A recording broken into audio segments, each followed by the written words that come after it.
Vous allez nous parler d'une autre célébrité, un chat nommé Stéphane. Oui, alors Stéphane le chat. je suis certaine que vous l'avez vu passer un moment sur vos réseaux ou qu'on vous l'a envoyé en GIF, c'est sûr. Il a une page Instagram, Love You Stéphane, suivie par plus d'1 million d'abonnés, une page qui contient 600 photos de lui. Alors sa caractéristique, il est affalé sur une table, toujours face à un verre de vin ou un cocktail, avec cet air toujours un peu blasé. Alors l'hiver dernier par exemple, avec la vague d'Omicron, beaucoup de gens étaient restés chez eux seuls à Noël et en fait c'est à partir de là qu'il a aussi cartonné puisque ses photos représentaient bien un peu l'idée générale d'être tout seul le soir de Noël. Voilà, Stéphane, je l'adore et il s'avère que ce chat, il a 14 ans et il est ukrainien. Et avec sa maîtresse, ils ont fui en fait quand la guerre a commencé dans son pays.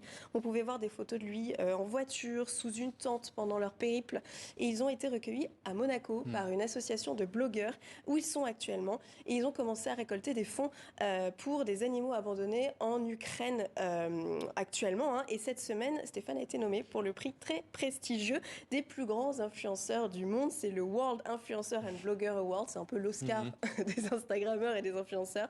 Et c'est un prix qui se tiendra à Cannes le 18 mai prochain, où il y a une cagnotte justement organisée pour venir en aide aux Ukrainiens. Voilà, on va suivre aussi cette histoire. Moi j'ai quand même une question, est-ce qu'il a des chances de gagner selon Mais vous? c'est sûr qu'il y a des chances, vous avez vu cette bouille incroyable.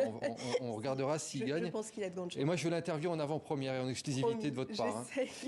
Bon allez, c'est votre thématique du jour. Les chats sont de nouveau mis à l'honneur à Odessa, en Ukraine, oui, Océane. Vous m'avez percé. J'ai un amour pour les chats et en effet les habitants d'Odessa partagent cet amour aussi. En fait, là-bas, le chat est devenu un symbole de lutte anti-russe. Alors c'est une ville portuaire, donc de base, il y a beaucoup de chats. Et depuis la guerre, il y a des groupes de street artistes qui ont commencé à taguer en fait dans les rues des chats patriotes. On va retrouver des chats qui portent un bazooka, un autre qui écrase un navire de guerre ou encore un qui fait le signe V de la victoire. Voilà, ces dessins sont pour les habitants un signe important. C'est un signe que la ville n'est pas encore tombée entre les mains des Russes.